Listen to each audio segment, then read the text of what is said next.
Okay, welcome to Sunday, the Battle of Ideas. My name's Dolan Cummings. I'm an Associate Fellow at the Institute of Ideas. This is the first in a series of sessions called The Battle for the Past, which is sponsored by, partnered with Prospect Magazine. So before we start, a few words from Haley James from Prospect. Thank you, Dolan. I'm delighted to welcome such a great turnout this morning on behalf of Prospect Magazine.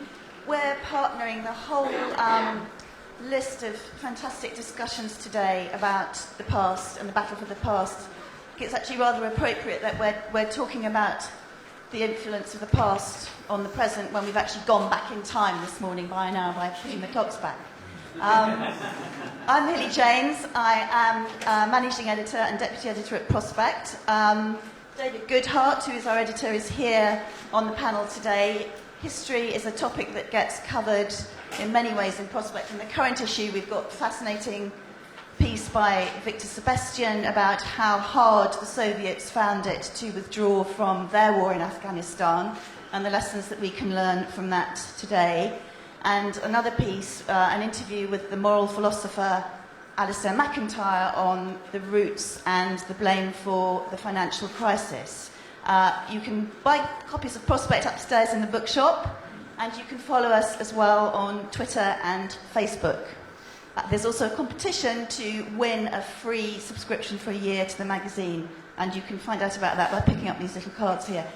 Anyway, that's enough of a plug for Prospect. I'm going to sit down and listen, and I'm sure be stimulated, irritated, annoyed, challenged, and delighted by what we're going to hear today. Thanks very much. Thanks, Ellie.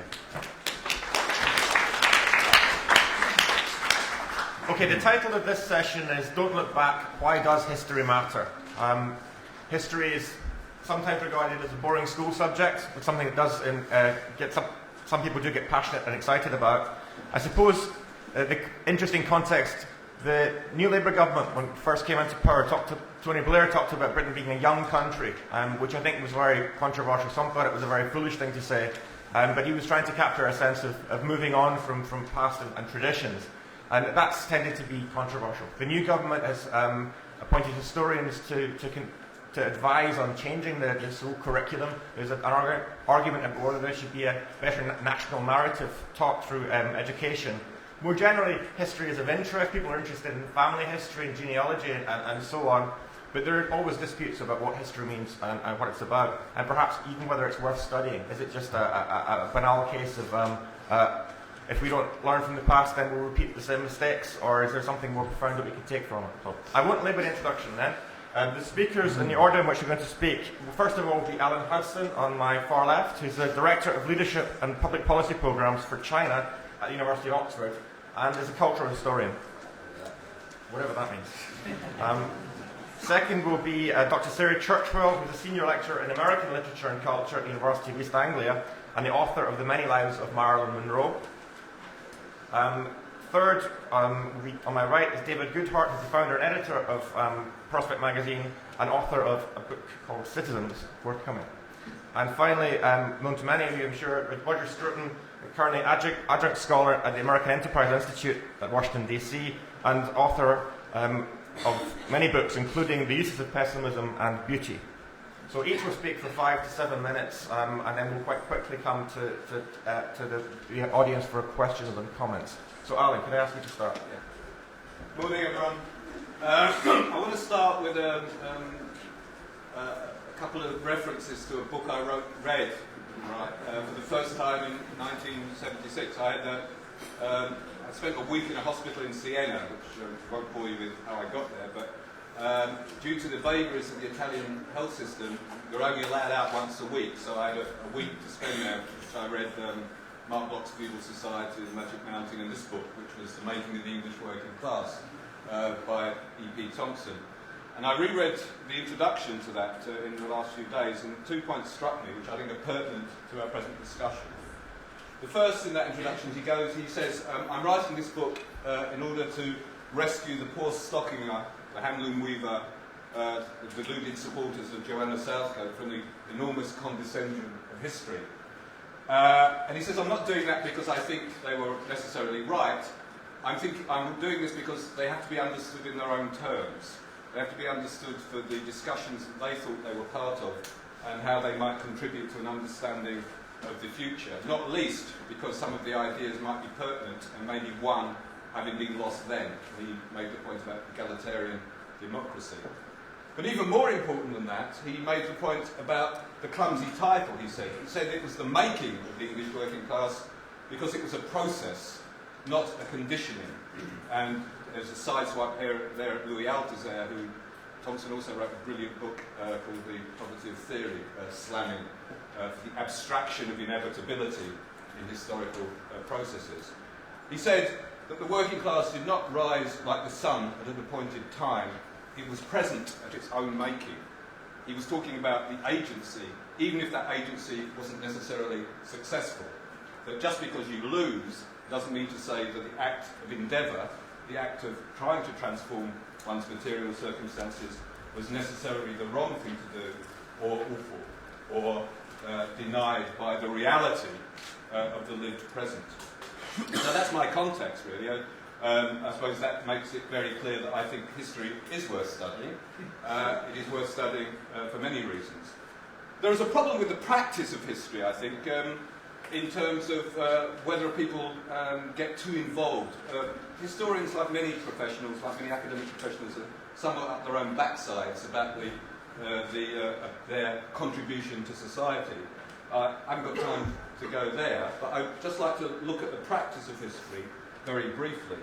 The present Harmsworth Professor of History, visiting American professor at Oxford, made the following observation in conversation. He said, there's a difference between UK and US students, is that UK history students run immediately to the archives and bury themselves there and don't do anything else. You know, they think that's entirely sufficient. They just go and bury themselves in the archives, love the archives, eat the archives, and never step back. Whereas American history students have a huge propensity to leap immediately to a huge idea, but are never willing to do any legwork. Yeah? Very big generalisation, and I think it's a very important point. I can't go into the question of objectivity. I haven't got time to go into the question of objectivity in historical writing.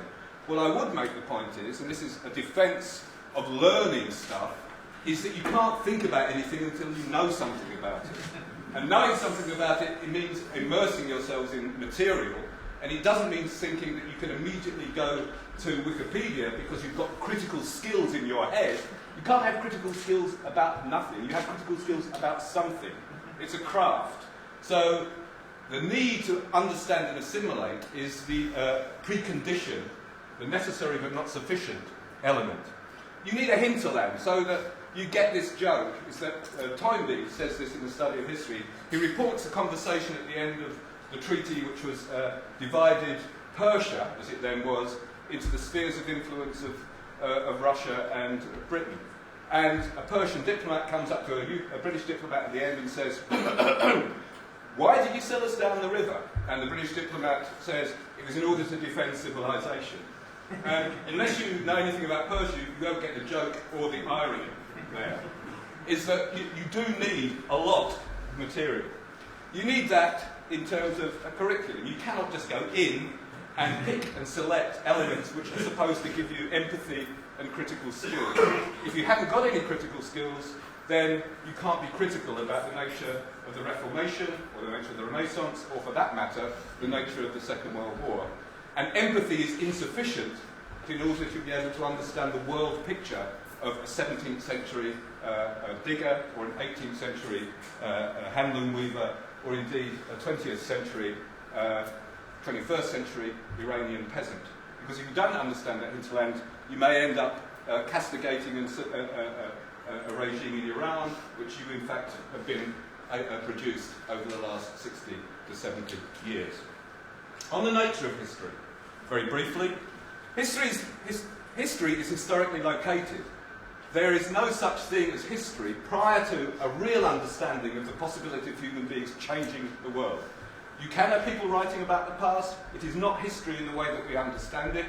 To make the distinction very, very clear and to be over-assertive, the anthropologist Levi Strauss made the point that the characteristic feature of the savage mind is to dwell in timelessness.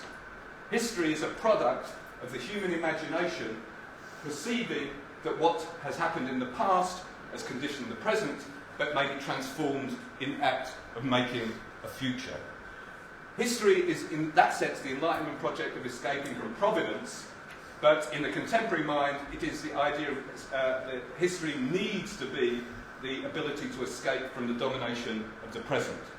Of course, very briefly, this problem with an understanding that things don't change very much, or it cannot be changed as a product of the world post-1989.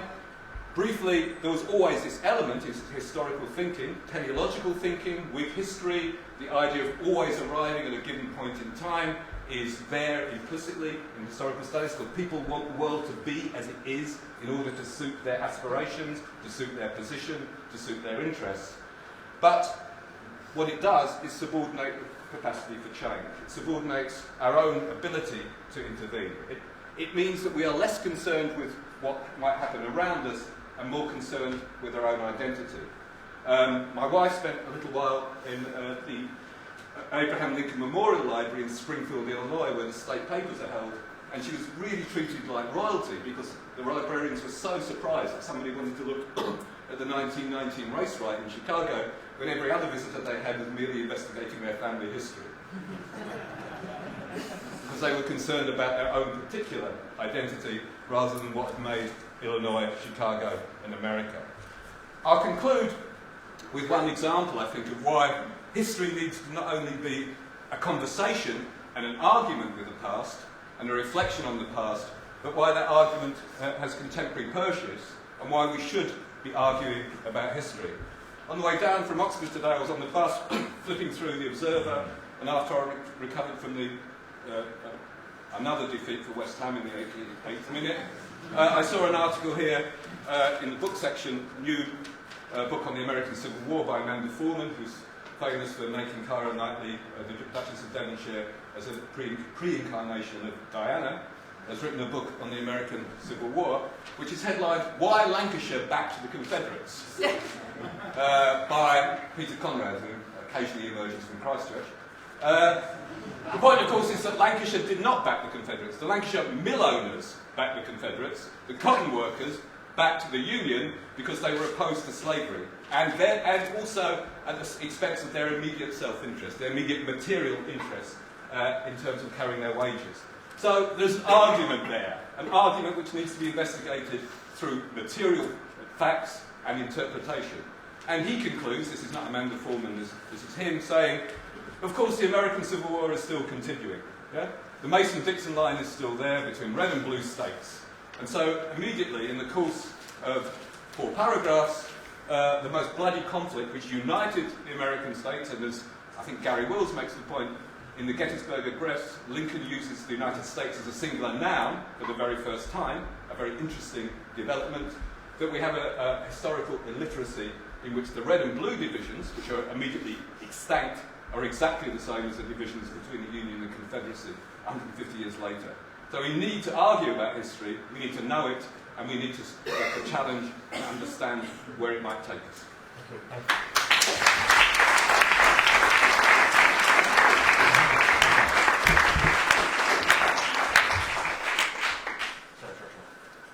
I'm not going to stand so that you can actually hear me. So it's a choice between seeing or hearing in my case.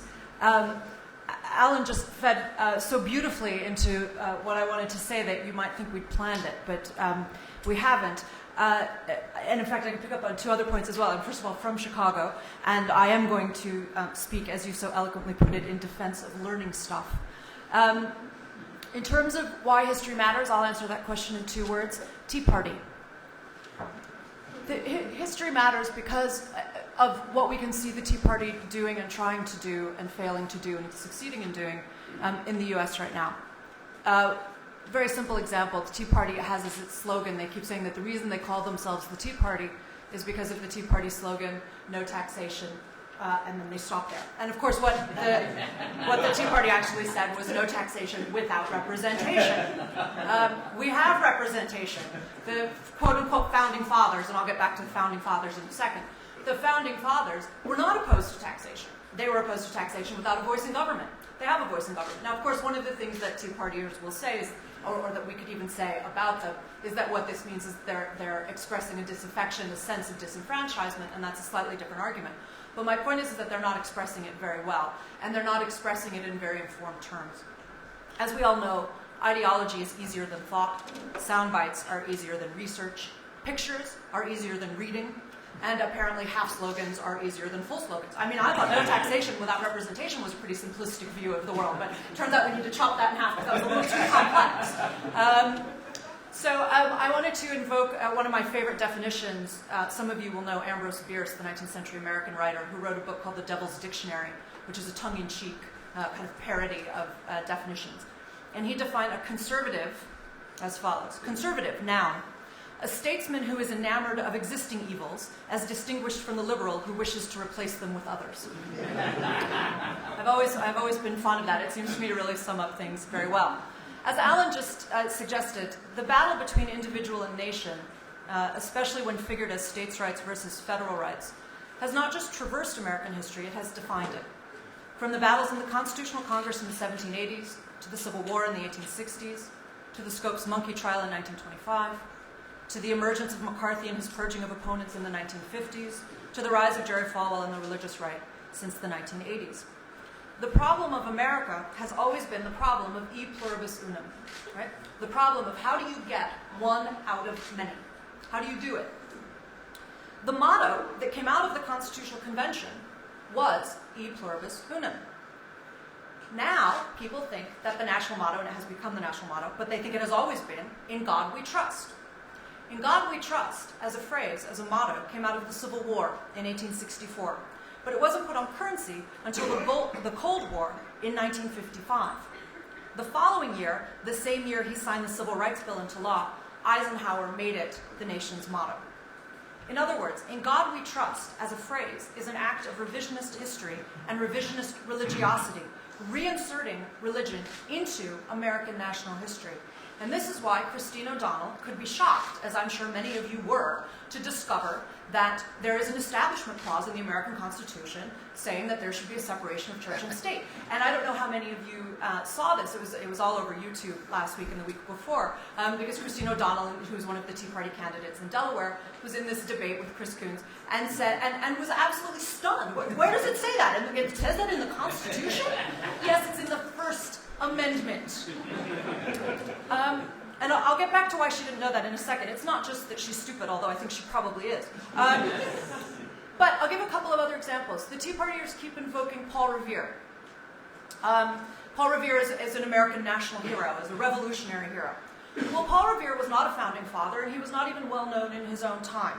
Paul Revere was an historical figure, but he became famous in a poem by Henry Wadsworth Longfellow, written in 1860 to rouse popular sentiment on behalf of the Union for the cause of the Civil War. A lot of American history, and actually for that matter, popular traditions, as I'm sure a lot of you know, are 19th century traditions. So Thanksgiving is a 19th century tradition. It's reinventing. There was a real feast, but it hasn't always been a Thanksgiving feast. Christmas, as I'm sure you know, was invented by Washington Irving. I can come back to that later. Similarly, Thomas Paine. They love to quote Thomas Paine, who, of course, as you all know, was an Englishman from Norfolk. And they keep quoting common sense out of context and obviously not having actually read it. They think that common sense means a sense we all have in common. And they ignore the fact that Paine also wrote The Age of Reason, in which he attacked institutional religion. Sharon Angle, this was actually my favorite, Sharon Angle, who's the Nevada Tea Party candidate, who looks set to put Harry Reid, who was in a very unsafe seat, she looks set to put Harry Reid back in as Senate Majority Leader. Sharon Angle was told that she was too fiscally and socially conservative, and her rebuttal was that Thomas Jefferson was also accused of being too fiscally and socially conservative. Well, actually, Thomas Jefferson was accused of being a radical atheist, is what he was accused of. John Adams ran against Jefferson on the basis that Jefferson was a radical pinko commie liberal in 18th century terms. That's what he said about him. So the problem here is, and I think there's a couple of points that I want to make. First of all, the reason why Americans have a really peculiar view about the American Revolution, it seems to me, even more so than their historical ignorance about everything else, in the past, is because every American schoolchild studies the American Revolution in 8th grade as part of a civic rights class. And that's when you're about 11 or 12. And you never study it again. None of these people has ever studied it again. They are dealing with literally a 12-year-old version of American history because that's when they learned it. And I think that there's a double nostalgia here. The nostalgia is not just then for some kind of Disneyfied, sentimentalized, kitchified, commodified, sanitized notion of American history. It's also for their own 8th grade certainties when America seemed like a moral force in the world and they could actually believe that there was this story. I mean, if you think about the American Revolution as a nostalgic invocation of a time of national consensus, it's a nonsense. The American Revolution was a time of war, and it was a time of civil war. It was civil war. And yet that's what they are actually invoking as the good old days when we had civil war. That's what we want back, as this notion of nostalgic stability. This is heritage tourism does politics. Disney films about the 18th century. Meet me at the Constitutional Congress with Judy Garland singing Have Yourself a Merry Little Midterm. The fantasy of historical consensus, however, has a very real modern danger, which is that it produces this fantasy of consensus within the Tea Party. And it goes back to Alan's point about the way that we look for our particular identity in the past and in the present. The Fox News motto, as I'm sure you all know, is you decide. O'Donnell's ads are I'm you. Everybody talks about the reason they like Sarah Palin is because she's like me. She's real. She's one of us. This is real America. And the rest of America, where I come from, is unreal. What disagrees with me or questions me is delusional, hallucinatory. It's not just wrong. It doesn't even exist. It's unreal America. They now call it anti-American. Well, anti-American, I hate to break it to you, means exactly the same thing as un-American. This is Cold War language. This is McCarthyism re-emerging. This is un-American. We do not accept this, except that even they realize that they can't quite rehabilitate un-American, although they're doing their best. And so they've just changed it to anti-American. And this is what I meant by saying that the problem of America has always been the problem of e pluribus unum. The answer to that question has been more than one civil war. The American Revolution, as I say, I would see as a civil war, and then another civil war. We've had secession more than once. Not just the Civil War, but the Dixiecrats seceding in 1944 over the problem of race. Texas is always threatening to secede, and people are constantly threatening to leave the Union, at which point, I have to say, I start to feel a little bit like a stewardess. Well, bye-bye, then. You can have Alaska. Go off. We've lost the tradition of dissent, of rational dissent. The 18th century was a time of incendiary debate. They were slandering each other like mad, as I just suggested. But they were also in disagreement with each other over ideas and over principles. And they were trying, I think, now maybe I'm guilty of sentimentalizing and romanticizing the past, but I think that they were trying to work certain kinds of things out. What we have now, it seems to me, is a shift. They think that they're always talking about the Constitution of the Tea Party, but it seems to me what they're actually doing is making constant declarations of independence. That's what they actually keep doing. The people forget as well that the Constitution took 11 years of bloody civil war to produce, and it actually came out of the collapse of the Articles of Confederation. The Constitution was an incredibly disputatious and problematic document. But instead of actually thinking that through and thinking through the implications of that, we're drowning in populist nostalgia that panders to sentimental egotism and the idea of anti-intellectualism as a kind of virtuous ignorance that is like a noble fool, the simple man on the street telling truth to power. But what they are is just simple, I'm afraid. And I would just sum up by saying that the reason why history matters is that we can't see things unless we have a long view. That's what history is for.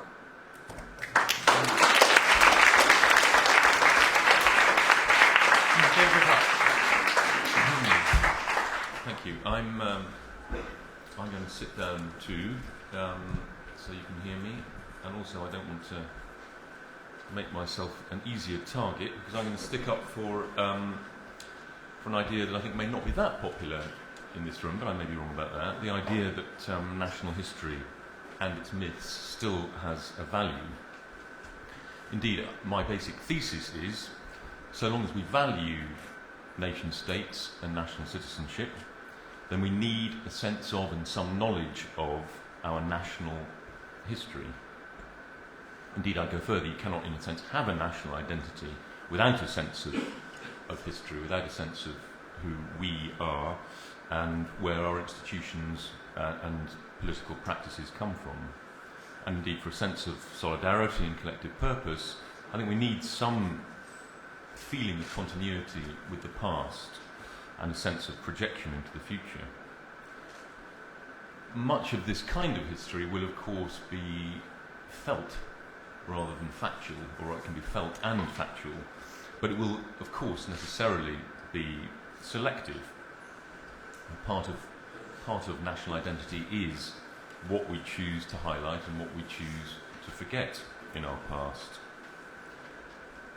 National identity, I think, also requires some sense of historical responsibility, some sense of both shame and pride in the events of the past, that even though we have no direct moral responsibility for, because often we weren't alive, that we still share in some way.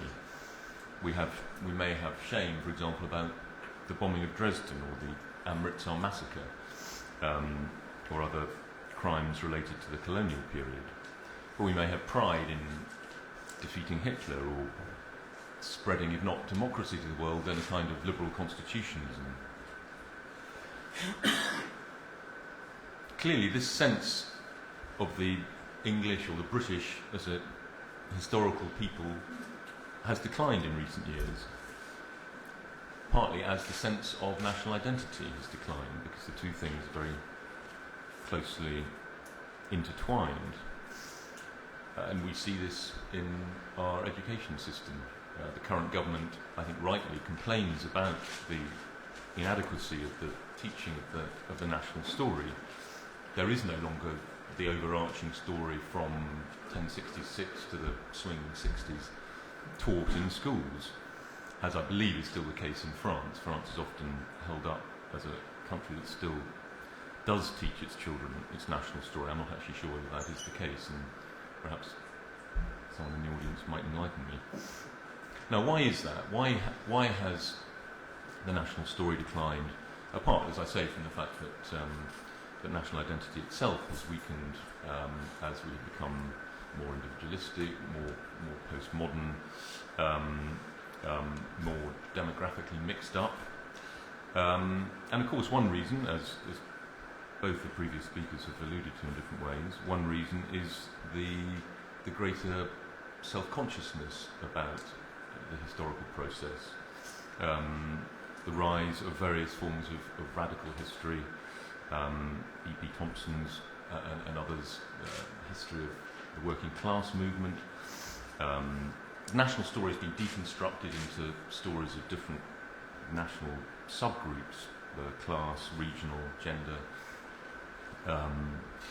And of course, all of that is perfectly healthy and I think completely compatible still with an overarching national story. I think that this is part of the problem, is that radical history or sort of sub-national histories have been assumed to be somehow in conflict with a more overarching story.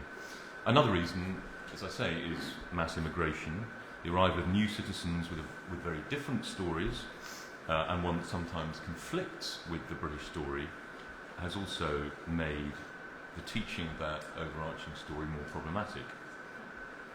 Which raises, I think, an interesting and rather difficult question, which is, do new citizens need to identify, or should they identify, with the British national story? I personally think it would be preferable if new citizens did. And thanks to our own imperial story, the British story already includes many of our newer citizens. Not so many in the newest wave of immigration, but certainly in the period from the 50s to the 80s, that was the case. And so, I mean, our own story already includes, as I say, the story of many of our newer citizens, and ought to be stretched and adapted, as it were, to include that story in the overarching story more than it has done. The famous example that was often quoted, me and Roger were at a meeting the other day, and it was being quoted about the role played by the 2 million members of the Indian Army in the Second World War, which is never used to be, as it were, in the textbooks, and I think it's found its way in. So, as I say, these stories intersect in ways that I think can be quite productive. But history can also, of course, be a sense of grievance, an opportunity perhaps to assert historical or ethnic pride against a former oppressor.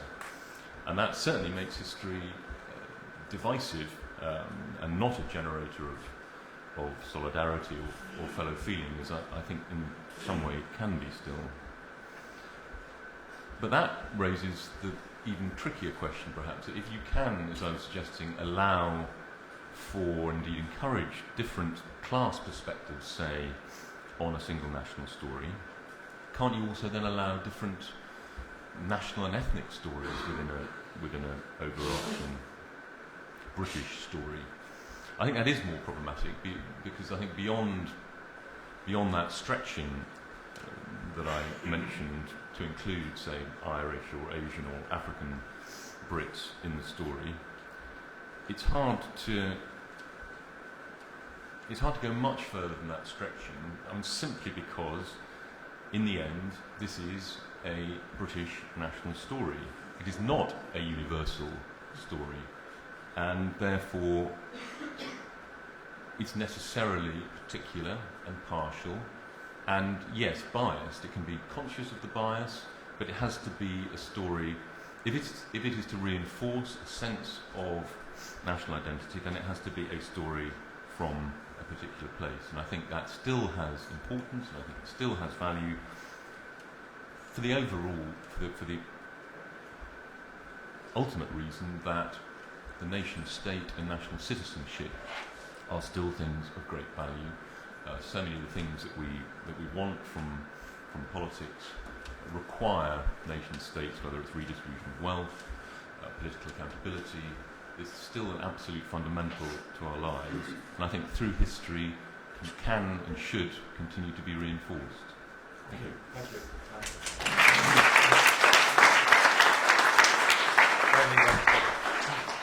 Thank you very much. Unfortunately, David has just said everything I was intending to say, and so I'm going to have to improvise around more general conceptions. Obviously, I'm not a historian. Insofar as I have an expertise, it's in philosophy, and I think there are some interesting philosophical questions relevant to this debate.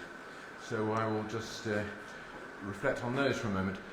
First, there's this very important question of epistemology. Where does the past stand in relation to the present, as opposed to the future? The infantile remark of Tony Blair that was quoted earlier came from a kind of a culture of novelty, the sense that only the future matters. And of course the future matters for the simple reason that we can change it. But there is this great problem about the future, is that we cannot know it. The past, however, is something we can know. We can, in theory, know it completely, but it's something that we cannot change. So we're always confronted as human beings with a radical distinction of approach to our temporal elongation. Do we emphasize the past, and therefore what is knowable but unchangeable, or do we emphasize the future, and therefore what is changeable but unknowable? The hope is that we can learn from the past and use that to influence the future. But if we look at the history of human social conflict, I think we will see that the genuinely endurable things have always emerged in civilizations which have had their eyes fixed on the past. And that the obsession with the future, which came into being with the French Revolution, has conferred on us nothing but conflict, endlessly renewable conflict, getting wider and wider and spreading across the globe. The Roman Empire, I think, is a very instructive episode in history. It was a constantly expanding institution which took as its authority for all its gestures those truths about the Roman experience that were embodied in the Roman law and in the tales of heroes and the narrative of conquest. By constantly fixing its eyes on the past, it always had something to live up to. And the result was a civilization which, for all its faults, endured far longer than any other except the Chinese, which was similar in its structure, and which conferred lasting benefits on humanity, one of which was the Roman law, the other of which was Christianity. Of course, the Roman Empire had faults and had problems, but I think most of those people who lived through the period after its collapse longed for its resuscitation. Now, as we are today, I think we're confronting another great epistemological problem. Do we teach history by teaching facts about the past, or do we teach it as a kind of narrative in which facts are selected and brought into some kind of cogent order? And I think David had just made a very important case for the second approach, that we need a narrative of history which gives cogency to it and makes that history into ours. What's the point of learning it if we can't see our place in it? The facts, after all, are so enormous, there's so many of them, they're so disconnected, they're so imperfectly known, that simply to treat historical knowledge as an accumulation of facts is to give nothing cogent to the person who is studying it. There must be this narrative order, and that order, as David has rightly said, is our order. That means giving us, in the present, reasons for being proud of some things, taking responsibility for our past generally, and therefore being ashamed of others. But I think there is I'm not sure how much time, I know everybody's gone over time, so I'm going to grab a couple of minutes if I may. I think there's a great danger in making this reflection on our past into a tale of grievances. I was brought up in a socialist family, there were such things in those days, in which the tale of oppression and deprivation was the routine dinner table conversation. From 1066 onwards, when the rightful inheritance of the English-speaking people was confiscated from them by the Norman nobility, later to be amplified by the church and by various usurping monarchs, until finally the conflict was being played out between the local squires around High Wycombe and the trade unionists, of which my father was one. That narrative was drummed into me with at every every point of leisure in the household. My own response to this was to believe there must be another narrative about Britain and about England in particular, in which I had a part, and in which some of the success, the manifest success that made it possible for me, a guy from a poor background, to go to a grammar school and things like that this success could be appropriated by me as mine. So I've always looked back for another island story, one in which there were things I could be proud of, as well as things that I should be ashamed of, which was not just a story of grievances, which gave me something to hang on to, something that I'd want to pass on, and something which made it possible for me to face the world with a proud and open face. When later I did a lot of travelling around Eastern Europe under the communist regimes, I was very struck to discover that the young people whom I talked to, most of whom were gathered in underground seminars and things like that, were people who were totally at one with their national history. For Poles, Czechs, Hungarians, Slovaks at that time, the national history was the most important thing to know, because it's the one thing that they had not confiscated, they being the communists who were after all, the outpost of Soviet domination in their countries. So national history had come to mean something. It was the one thing that they could hold on to, which would make them cling together, stick by each other in all the privations which they were subject to. We are lucky in this country. We've not been subject to foreign domination in that way. But if we were, I would hope that we too would have a national story that we could tell to ourselves, which would give us courage to face up to the appalling day-to-day deprivation which occupation really means. And I think that we've been spoiled by the fact of victory in 1945 and by the luxury of condemnation of our ancestors, which people have been able to enjoy, always thinking of themselves as somehow better than those people who had to suffer in order to give us what we have. So I would make a strong case, as strong as David's, though from a more conservative perspective, for the teaching of national history as a narrative. Okay, thank you.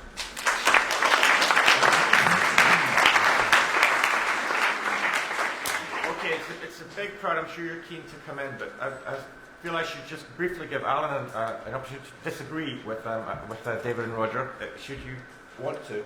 Would you opposed to any national narrative or just the kind of bad national narratives that Sarah's talked about? Is that a meaningful distinction? I'm not sure it is a useful distinction. I've got no quibble with either the curriculum or I've got no quibble with the idea of using the last 1,000 years of British history or English/British history as a way of introducing people to the question of history, and it makes sense that they should do a lot on the place where they happen to live.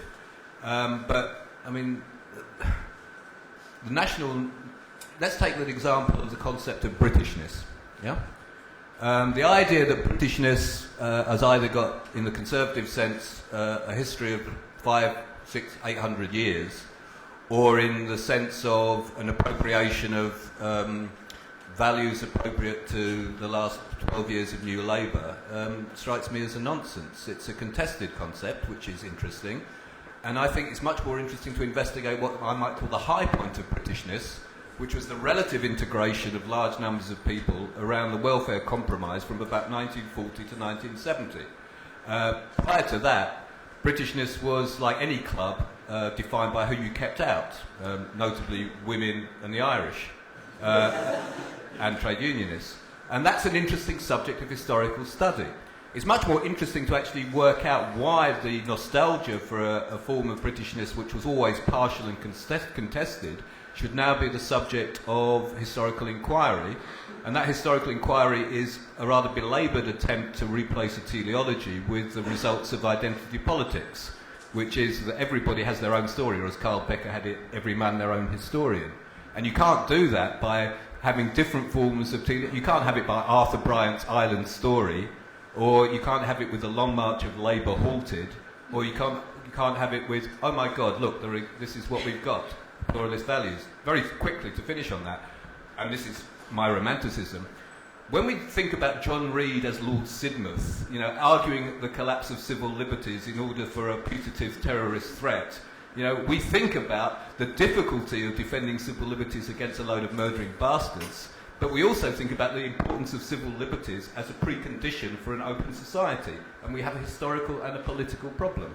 So we have a problem which is both political and historical, which is not solved by a national narrative. Yeah, I'd just like to add to that I would say that America's problem is the problem of national narrative. We have two contested national narratives. We have two Genesis myths, and they're radically in conflict. The first Genesis myth is 1620, the Pilgrims landed on Plymouth Rock, and you have theocracy, and you have authoritarianism, and you have America as a city on a hill, the religious exemplum, the moral beacon for the world, but that is specifically a religious notion of a moral beacon. And then you have another Genesis myth, which comes in 1776 or in 1789, whether you want to start with the Declaration of Independence or with the Constitution, it doesn't really matter, that's the same story, in which America is a classically liberal, post-Enlightenment, rational, Jeffersonian nation that tolerates dissent, that is moving toward democracy and egalitarianism. What's happening now with the Tea Party, which I find, and to go back to Dolan's idea about what makes their story so bad, or in my terms objectionable, I actually thought I had kind of reconciled myself to the idea that America had these two contesting stories, and I sort of thought, okay, it's sort of a segregationist logic. I thought they can have their story over there, and I'll have my story over here, and hopefully and mine seems to be winning, so we'll just kind of, we'll just kind of try to live along in this uneasy alliance. But there will be this San Andreas fault in American politics, and every now and then it'll shift, and it will reemerge. What's happened with the Tea Party story is that they're conflating the two. And so what they're trying to do is to reinsert the religiosity into the Constitution, which was precisely about separating religion out of the state. And so when you have these two contesting stories, I agree that it would be nice if we had a national story that we could just we could have our nice, happy, consensual narrative, and we would select the examples that conform to that. But what do you do when you have a country, as all of us have, and America is just one example, ours is particularly stark, but every country has competing narratives of the kind that Alan is talking about. There isn't just one overarching trans-historical, transcendental narrative. The narratives come from different political positions, different social positions, different historical positions. So you're always going to have contesting stories. Okay, so how do you resolve? Well, as I think I said, I'm certainly not opposed to the story being contested. The problem at the moment is that people are not taught the story at all. So they don't have the opportunity to unpick it and contest it and hold it up to the light. Certainly, all my children, they do this themed history. It's Hitler, it's Henry VIII, possibly it's Stalin. They simply do not learn English/British history from 1066 to the present day, and I think they should, and then they should argue about it. Yes, actually, I think that's absolutely right. I would just take issue a little bit with what Sarah has said about the Tea Party, although this is not strictly relevant. But the last 6 years I have lived in rural Virginia. All of my neighbours are part of the Tea Party movement, and most of them are highly educated. Demographically, they are. That there is, as you rightly say, a contest about the American narrative involved in this, and usually when these contests are important, they are both highly articulated, like the contest between the French Revolution and the Ancien Régime, from which we are still battling over in Europe. And one should see this in Hegelian terms. I think this is a dialectical opposition from which both sides can learn, and the truth of which is the necessity of a compromise, something which has disappeared from our world, I fear. Okay, thank you. We'll come to the audience now for questions and comments, and I'll take a cluster as usual. So we'll Frank Reddy at the front here. I thought it was a really brilliant discussion, and I find myself very much torn because I do think that we do need a national narrative. I don't think any society can survive without one. Because if you don't have one, you end up losing any meaning about your own existence. And you end up, as the case in many parts of Europe, feeling that your whole life and your whole culture is constantly devalued and stigmatized in all kinds of ways. So I do think there's a problem. But at the same time, I also know that you cannot artificially or administratively create a national narrative. So when Gordon Brown, a couple of years ago, tried to put together a collection of 20 British songs, they set up a committee which was there for about 18 months, 2 years. In the end, decided they couldn't think of those songs because there was too much dispute. And then ended up publishing a book of 200 songs, which includes everything, and therefore means nothing. So there is that kind of basic problem. And I think that our job as intellectuals is to be a bit more reflective. So although I can agree with a lot of the stuff that Sarah was saying about the narrow-minded fantasy that American history is reinterpreted in a very kind of instrumental way, I do think we should also be conscious of the fact that academic historians, who are far more influential than Tea Party speakers, in their own way are doing exactly the same thing with history. And if you read American or English history, it's an unremitting kind of story of child abuse in the 19th century, where you rediscover that lesbianism was suppressed in the 14th century, and all the disabled people were sort of treated in this kind of way in the 13th century. And all that's happened is that contemporary concerns are continually rediscovering the past as we kind of write history backwards. And I think at the moment we're going through a period where everybody's writing history backwards. It's almost like rediscovering ourselves. And it seems to me that under those circumstances, it's far better to try to have some bad national histories. I mean, I'd rather my son learned about at least the chronology, which we can agree on, because then we can have a debate about how we interpret that chronology. And at the moment we're left in a situation where most European children are fundamentally denied their cultural capacity to interact with previous experience. And I think it's a huge problem from whatever your political standpoint is. Because unless that exists, there is no conversation. All that there is just people shouting at each other without any possibility of there being any dialogue, which I think all of us realize is very important for the future of history. Okay, thanks. There's someone on the side here. Yeah, well, what concerns me is this overemphasis on national narrative, and I think that's very short-sighted. It's blinkered. David Goodhart illustrated it very well when he mentioned 1066, which meant something to the English, but less to the Scots and the Irish and the Welsh. And actually, within the United Kingdom, we have 4 national narratives. And I think it's national history needs to be taught in international context. Late Roy Jenkins once said that of his contemporary politicians, they knew history. Tony Blair's confirmed that by saying he should have studied history rather than law. And perhaps we wouldn't have gone into Afghanistan if people had known about the 2 Victorian Afghan wars. And anybody who consulted the Indian Office Archives and the British Library would have realised there was a reason for drawing the Durand line and why we didn't go any further into India. They understood it much better in the late 19th century than we do now. So I think it's this international context. And I think the national narratives can be far too much of an artificial construct. Okay, next to you.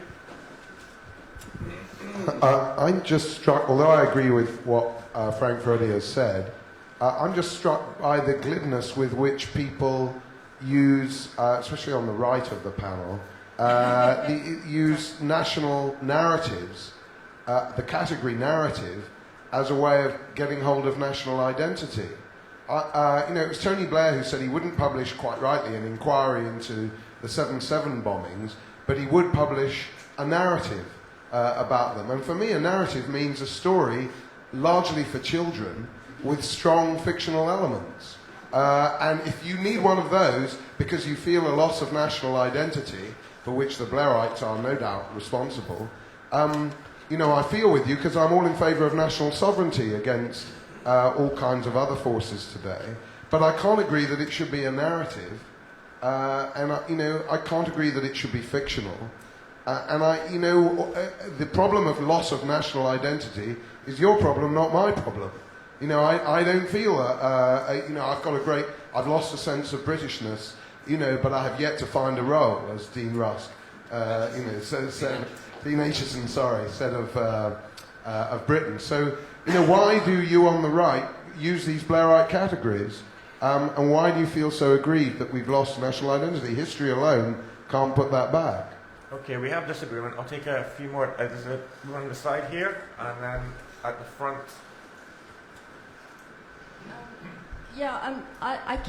I can't think that coming up with a national narrative is going to be terribly convincing in this day and age when the nation state is fragmenting. Wherever you look, Britain's fragmenting, Spain fragmenting, Italy. Especially in Europe, it is extremely apparent.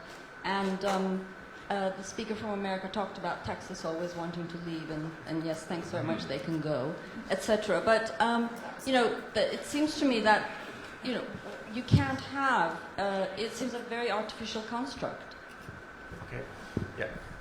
Yeah, this is a question for Alan more than anybody else, I suppose. But you made the point, the quote from Levi Strauss about the timelessness equaling a savage mind. And it does appear to me, as somebody who teaches history, that people know less about history today than they have even in the past 10 years. There seems to be this complete decline in interest of history. And I wonder what the panel actually thinks this is about. Why do we have this sort of sense that nobody understands history and that history is not a particularly interesting or useful subject? Does it go deeper than what we've actually said? And lastly, for Sarah, I don't know why there's all the fuss about Paul Revere. He had a couple of hits in the 60s. Okay, the guy in the blue shirt towards the back, then I'll come back for responses.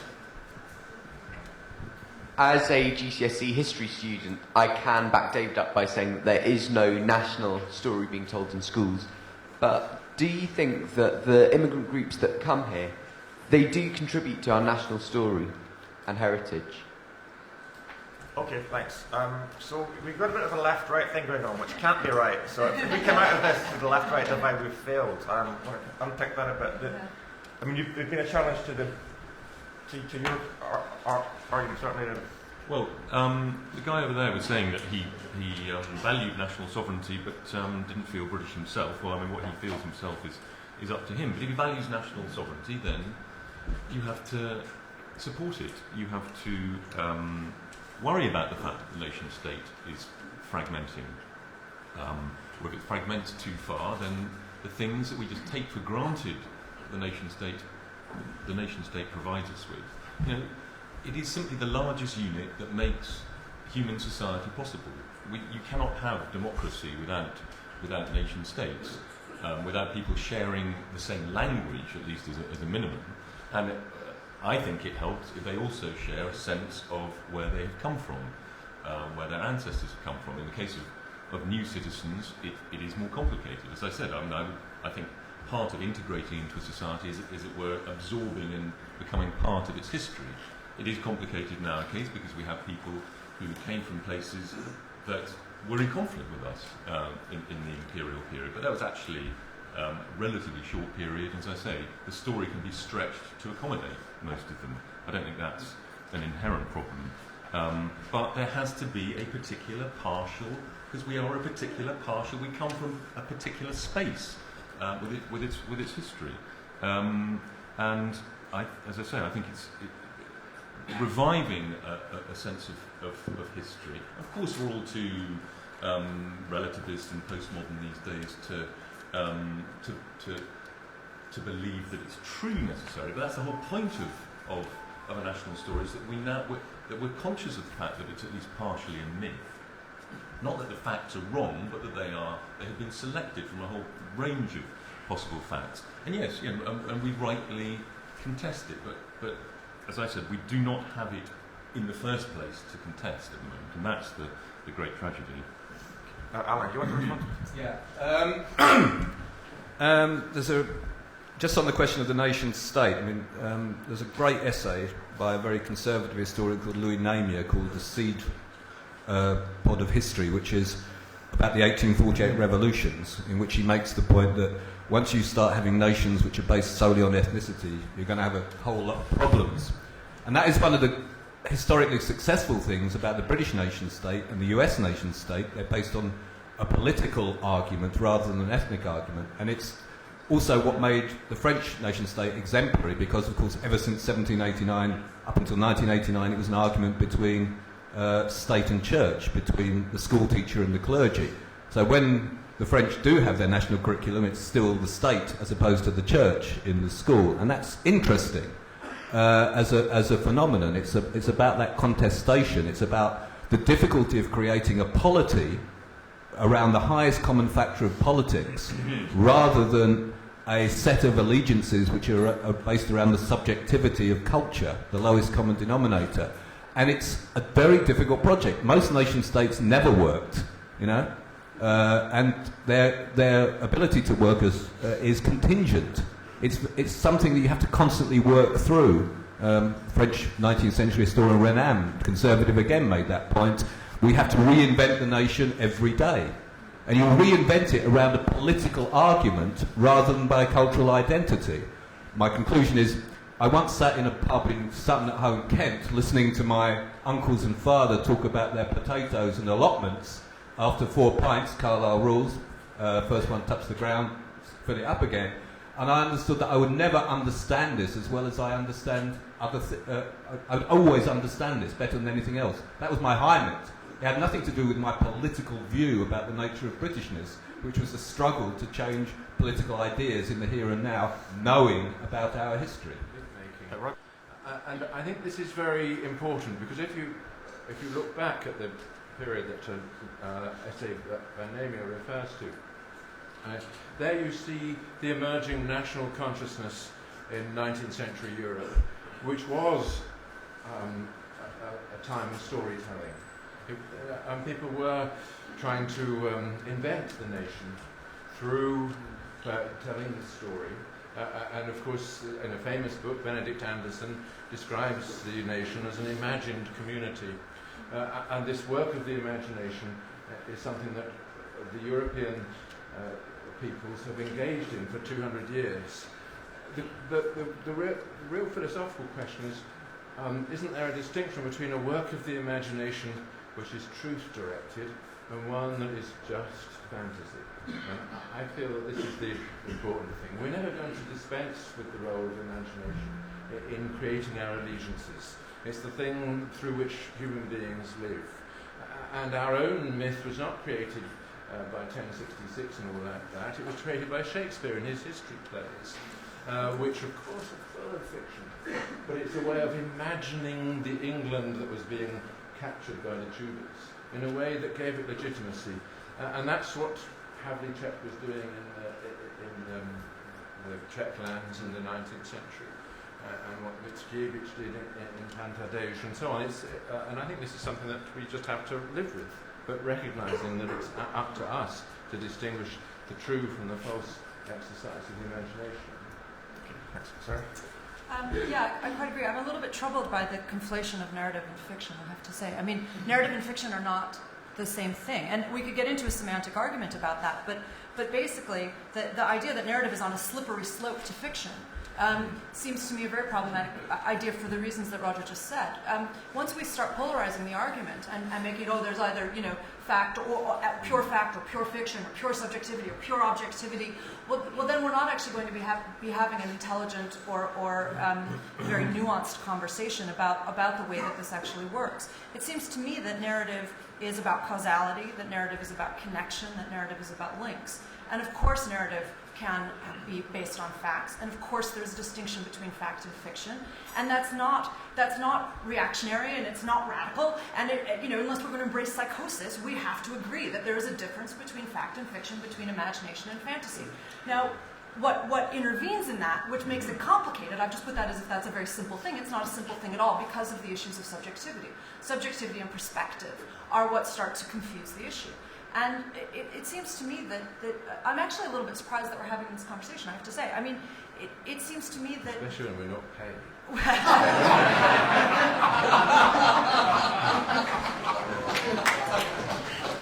There are many things that are surprising about this, but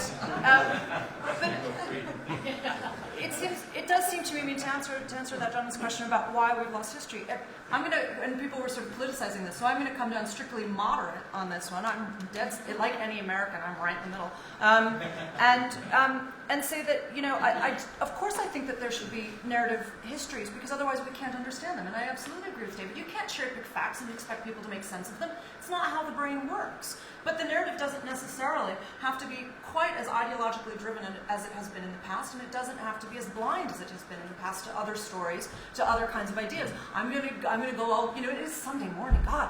I'm gonna go, kind of happy and say, can't we just be a little bit more inclusive about what that story is? Can't we try to think a little bit harder about other people's points of views? Try to imagine other perspectives and remember them. I do think that the notion of identity politics, which of course is the politics of the left, not the politics of the right, does have a certain amount to say about this, and that's why I mentioned that Tea Party example of all of them going, well, you're me, I'm like you. Well, actually, what starts out as being a politics of the left about other perspectives rapidly turns into this politics of difference and this politics of polarization, and then instantly, suddenly the Tea Partiers, and not all of them, as Roger said, not all of them are racist, not all of them are ignorant, and yet quickly that's how they become positioned, and we're back in our radical polarized categories. It seems to me that there is a kind of common sense version of this where we can, and as Roger rightly said, it is about finding a kind of sensible compromise, it seems to me. Okay, thanks. There's a lot of people who want to speak. There's a woman in the middle here and another bit further on down over here.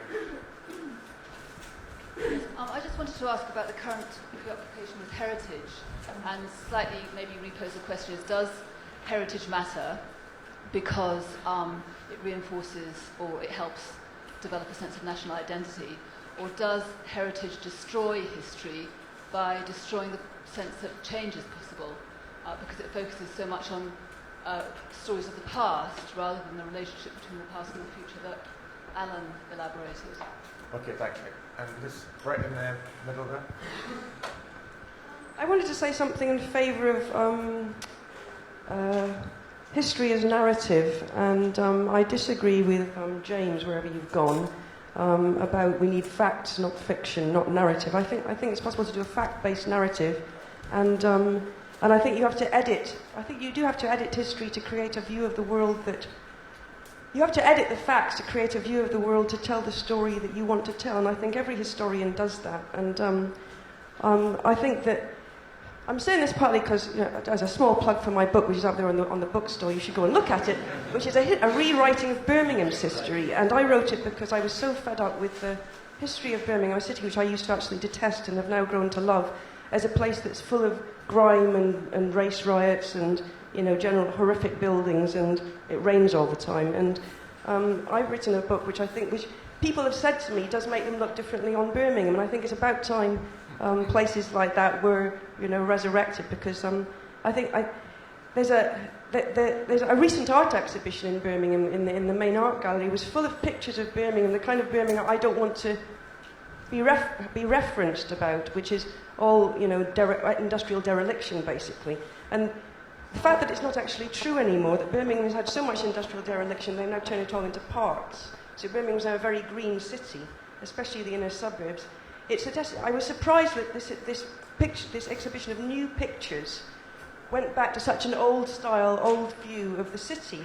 And I think that I was surprised also by how people are open to a different kind of history that's positive and gives them some hope in the future. And also how flexible history can be, how just because you edit it differently, you get a different story, which is it's also factual, but it's a different story.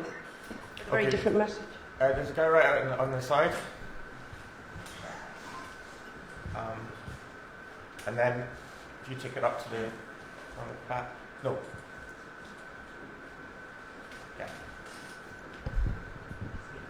Well, in my mind, the thing about narratives, and the gentleman on the side who talked about Tony Blair's official account of the events in London of the 7th of July 2005, is that's a narrative that tells you who did it, what they did, where they did it, and when they did it. But despite having a whole chapter on why they did it, that's the one question that matters that they can't answer. And actually, for history and for historians, I would have thought that's the most important element. We can all agree on the facts of who, where, what, when, how, maybe, more easily than why. And it strikes me that the reason people are now talking about narrative is because they want to retreat from having a debate about the dynamic within history and the direction that we have and our purpose. If you can't address why those individuals did what they did on the 7th of July, you've got no real ability of preventing that from happening again. And similarly, for particularly radicals, I would have thought, the issue of why was the most important, because it revealed a different dynamic to society, so that even though you had the same phenomena that you were trying to explain, if you don't understand the dynamic behind those phenomena, you're really shafted. Okay, there's a guy, the man on the side, and then a woman towards the back. Well, when you watch the output from British TV, BBC and various other stations, it's hard to believe that history as narrative is not a kind of ever-present fact in our lives. When you run through the kind of David Starkey output on the monarchies, or the Tudors and the Normans, which we've just recently had a huge amount of episodes on, it seems to be a recurring sort of fact of British life that we study history enormously. And then, I really like the programmes and enjoy them. But I tend to think that when you try to, if there is a kind of dearth of a national story, then who are the people who are suffering that dearth? It doesn't seem to sort of be the people who listen to Radio 4 or watch British BBC output and all the rest of it. It seems to be that there is a concern that in broader society we have no relationship to the mass of the population, so therefore we need to restore history to kind of achieve something of that relationship from politicians and from the ruling elites. But the thing that I find most interesting is that at the level of school teaching, it's very difficult for students to sort of be interested in history if they have no sense of something contested in the present. For people who have come from family backgrounds where there was discussions around the table about politics or about the nature of society, they will take the subject of history then with more confidence and with more enthusiasm. if they are seeking to do something in the present about the nature of their existence. And otherwise, if you try to impose history in the contemporary set of circumstances, you will only sort of deepen the sense of which people are alienated from it. Okay. I was interested in David's notion of shame and pride around history. And so if I look at pride first, it all seems to be good. So it's like the Enlightenment values, emancipation, liberal constitution, defeat of fascism, good, I would say. And the bad things, the shameful things, were exploitation, the negative... Could you stand up? Oh, sorry, yeah. The negative aspects of colonialisation and war, and that things in the present seem to be connected, the two, that you can't have the good without the bad. And there doesn't seem to be any solution to any of the bad things that have happened throughout history that we agree that we feel bad about or possibly feel shame around. And so it's very difficult to argue for the good things because they bring about the bad things, and there seems to be a kind of a paralysis around that. Okay, thanks. There's someone over here, then I'll take quick responses and one more round. I was just thinking that the idea of national narrative seems to work on a presumption that by moving forward in time we're progressing towards the present. And I was just wondering if you thought that history could be cyclical or incoherent, because the whole idea of the fracture of society seems to be a return to like early modern Europe before we had strong nation states. I don't really think by progressing in time we're progressing socially or on a wider scale. Okay, thanks. I just wanted to throw in one thing, I guess, in the question of narrative and the whys. I suppose when you're linking things together in a narrative, it's difficult to know when to stop. How far back do you go and why this happened and why that happened? Even in very recent history, if you take the way that we look at the 1980s, there is a narrative coming from what remains of the left, which sees Thatcherism as a kind of aggressive assault, a neoliberal agenda, similar to Reaganism in the US. But then, obviously, if you look back at the 70s, you can see the context for that is quite different, and you can still interpret it in different ways. But the tendency of the 20th century is to think in decades, and we have periods, and going back further in history, that we tend to understand in nuggets, and this is a problem in terms of education. Is it ever really well, it's never really self-contained. It always falls on from something else. So that's kind of a challenge, it seems to me, in explaining why. Who wants to respond? Roger. You could edit to any of the points. I thought it was a very good point that I was going to make the point myself in response to the historian close to the front here who was complaining about the decline of history. I mean, I think it's declined in schools amongst younger people, but I think middle-aged and older people love history, and that is reflected in the output, particularly the BBC. So, I mean, virtually the whole time there is some big historical series going on. We've got, is it the Michael Wood Story of England at the moment?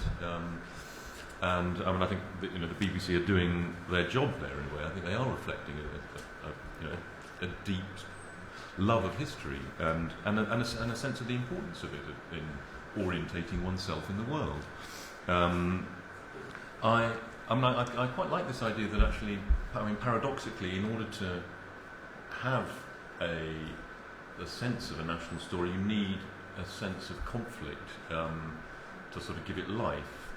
And I think there might be something in that, and perhaps because we've lost that, the sense of conflict, class conflict between left and right that was much closer to the surface in a way in the 70s or 80s, that perhaps everything has been sort of flattened in some sense, and that removes a kind of desire to delve into the past. But I think, just turning that on its head, I think you could say, the great narrative of English/British history is the Whig interpretation of history, and I think there is a very strong case for saying that there has been a progressive story in the last 300-400 years of the gradual opening up of the national community to more and more out-groups, as it were, from Magna Carta to the Race Discrimination Act. It has been an incredibly grand and much of the time positive story. Yes, of course, it's been full of conflict and different perspectives, But I mean, is anyone really saying they want to go back to the 18th century, the 19th century? There is a story of progress to be told, and I mean, I wouldn't mind if it was told, in a way quite self-consciously, and it can then be deconstructed. And we can then go into all the conflicts in greater detail. But I think the Whig interpretation, that Whig positive progressive story, is broadly speaking true. It's a narrative, but it's a broadly true one. Okay, Alan, and is this it? Are we coming back again? No, one more go. Okay. Got to put everything. Got to put everything in. No, don't put everything. Don't put everything. Like everybody to think about what they think the 1851 Great Exhibition represented, what the 1951-52 Festival of Britain represented, and what the Millennium Dome represents about British national identity. And because I think it is just as accurate or emblematic a reflection of identity as the 1851 one. And that's worth thinking about. I've just got back from China a few days ago, and I was travelling with an old friend of mine who's just retired as a permanent secretary in the civil service, and he was taking the minutes in the cabinet when they had the discussion about the Millennium Dome and about the content, and he astonishingly reported to me that the major discussion was between Mandelson and Blair on what the acrobat should do. It works as an emblem of the Millennium Dome. I think history is difficult. That's why it's not very popular in schools at the present time. When people, it's difficult. It's just one thing after another, or it's bunk. But the real problem, I think, is that it's that engagement with a set of difficult subject matter and the level of interpretation. But I think, more recently, in contemporary historiography, there's been a shift back towards political history, but it's been a shift back towards political history which is attacking the straw person of inevitability, which is, and so the greatest growth is in things like contingency and counterfactuals, which I think is useful as a theoretical exercise, but it actually draws your attention away from significance. And the point I would make about that is say, what is significant is that, just think about, there's an attempt to say that the English Revolution didn't happen, because things were quite similar afterwards as they were before, But the fact is that an authority, a new authority, executed the king in 1647. Now, that's nothing new, because if you think about it, 5 English kings met violent ends between the 1320s and 1480s. Edward II, Richard II, Henry VI, Edward V, Richard III. But what's really significant is that they did it as part of a dynastic struggle rather than as a conflict about the nature of the way society could be organised. So we'd have to look for significance. We have to then argue about its significance, and that's what's difficult about history. Okay, thanks. Roger? Yes, I just wanted to take up 2 of the points that were made. The lady who began this round of questions asking, does heritage matter? And I think that's a very important question, again, which has a philosophical side to it. That the concept of heritage can be understood in 2 ways. One is things like landmarks or things which are kept because they're precious and perhaps mothballed or put in glass cases. And so their historical significance is precisely lost through making them into heritage. And I think this is something you find with the National Trust house. If you compare it with a house which is still lived in by the family that built it, the first is heritage, and as it were, taken out of history and left to decline. The second is real history, it's living history. Of course, it's and it shows all the difficulties that real history contains. At a certain stage, the New Labour government asked the people of Britain to come up with an icon of Britishness. And to the horror of the Labour Party, they came up with the picture of fox hunts. That was to be the icon, the most popular icon of what our country represents. And so it was put up on the Labour Party website as, you know, icon of the history of England, fox hunts and the opposition to them. You know, so we had pictures of people with balaclavas trying to knock people off their horses as well. There is a good example of the heritage concept gone wrong, that hasn't, as it were, given us that grip of history that was required. The other point which sorry to go on, but the other point I want to take up was the gentleman standing there on the edge of the room, who said that this collection of historical facts can tell us who, what and when, but not why. And that's what we really need to know. And I think that's a very important point. But it does raise this question of how you can understand the motives of people in the past. If we look at the documentation, we can say a lot about what caused Robespierre to chop off the head of this person or that person. But the underlying motive that made violence necessary to Robespierre is something that was not to him what it is to us looking back on it. And we have to, as it were, redescribe this in terms of all the things that came later that he didn't know about. And that means that the question why inevitably involves an act of hermeneutics, you know, of putting this in the larger context which is not available to the agents themselves. And it's one reason why history used to be taught when it was taught, stopping usually at 1914. Because when things become too near to you, that question of seeing the motive in its full historical context is one that can't be answered. Okay, thanks. Sorry. Yeah, I also wanted to pick up on that idea about why, and also with the gentleman over there, this point about incoherence, which I think is actually a really important one. It seems to me that, and actually picking up on what Alan said as well, you said history is difficult, and I would go further. I would say learning is difficult, and thinking is difficult. And that goes to what Roger was just saying as well. This is actually difficult to do, but what we're surely coming back at is the point of the importance of the task. It's it's one of those bromides about the importance of asking the question rather than and the process of thinking through the question as honestly and as carefully as you can, rather than being tendentious in terms of looking for confirmation bias, thinking you know the answer before you begin, and then extrapolating back cherry picking the evidence to demonstrate the proposition, the belief that you already hold, which is exactly what I object to about the Tea Party. That they think they know the answer already.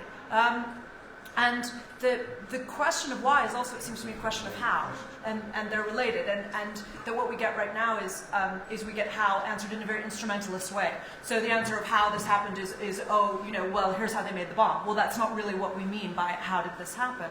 And it seems to me that I've been thinking a little bit about Rumsfeld and that much pilloried, lampooned his statement about the known knowns and the unknown unknowns. And the known unknowns. But what always interested me about that was that he left one out, which is the unknown knowns. He actually only names 3. He doesn't name 4. And to forget the unknown knowns seems to me emblematic. He does it himself by forgetting what he knows, which is the unknown knowns. And there's a problem here about forgetting, and there's a problem about what Keats and Roger. I haven't actually outed myself yet. I'm not a historian either. Roger said he's properly a philosopher. I'm properly a literary critic. And it seems to me it's also a problem of what Keats called negative capability, the ability to not know, and to not think that we know, and to he called it without having any irritable straining after fact and certainty. And the point there is about certainty, that we can be in a position of uncertainty, and that means that we need to keep asking the questions, and we need to keep thinking through these things in order to try to understand ourselves better, and that we all agree here, surely by definition, or we wouldn't be in the room, that we need to understand the past in order to understand ourselves and all of the questions that have been asked. Okay, thanks. We just have a few minutes, so I'll ask the speakers to conclude in a moment, but I'll take a couple more if we can. If you can keep it as brief as you can, then right at the back next to you.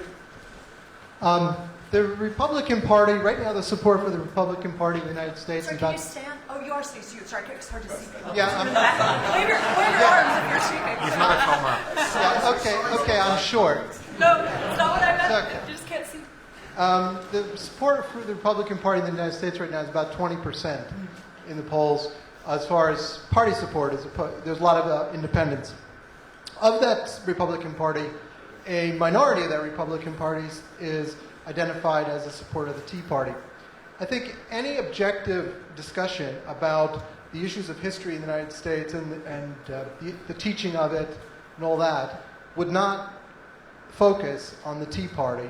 They certainly do not have a monopoly on ignorance of history or of the problems that about understanding history and what it means today. For me, with kids in school, I find that the things I find most worrying are things like the fact of an obsession of trying to get one's personal identity understood through history, through the, as referenced earlier, of a look of diversity through history without any historical themes. Things around therapeutic, how did it feel to people to be through history? These kinds of things are very Philistine and really problematic for those who want to see, understand history in a way it's about people making history and about what does it mean for us for the future. And I think that one of the things that's interesting with the Tea Party discussion is the Tea Party's raising some very interesting issues about what does the Constitution mean, what is the history of taxation, and what does that mean. They also have people that are that come up with some pretty wacky stuff. But what's interesting is that the way in which the Democrats have responded to them is to not take up those issues of history, of the Constitution, whatever, to make mistakes, but to basically just say these people are stupid, they're crazy, they're racist, and you know what? The reason they don't, it's totally backfiring, because the thing is what the Tea Party politicians say to people is the Democrats are elitists, they're snobs, they think you're stupid. And then what happens is the Democrats play totally into their hands because they say, look at these people, they're really stupid. Okay. And for that reason, that's the reason the Democrats are going to get their clocks totally cleaned on Tuesday. Okay, thanks. There's a guy right over on the side here, and then that's going to be it, I'm afraid. I just want to start with an aside and just make one small point. The aside is that those who think the BBC History Unit have done a good job in the last year or so, I'll have to inform you that they sacked their last history graduate about a year ago because they decided they needed to concentrate on history as entertainment. So just ponder that. And secondly, that I was part of the Millennium Dome, and I was part of the construction of the Millennium Dome for my sins. And I must admit, I don't feel part of history. I don't feel I've made any history. I might have, if I've been part of the Great Exhibition, yes, I might have been part of history, and that's the point I want to make. Surely we need to know and understand history to make history. How can we know and understand history so that we make history? Okay, thanks. Apologies for overrunning, especially if the speakers are not paid. I'm going to ask them to conclude now. Dave, would you go first? Well, I think it's been a very good debate. Who was it? Was it Oakeshott who said that life is a predicament, not a problem to be solved? And I think perhaps history is the same thing. History is always going to be instrumentalised, I think.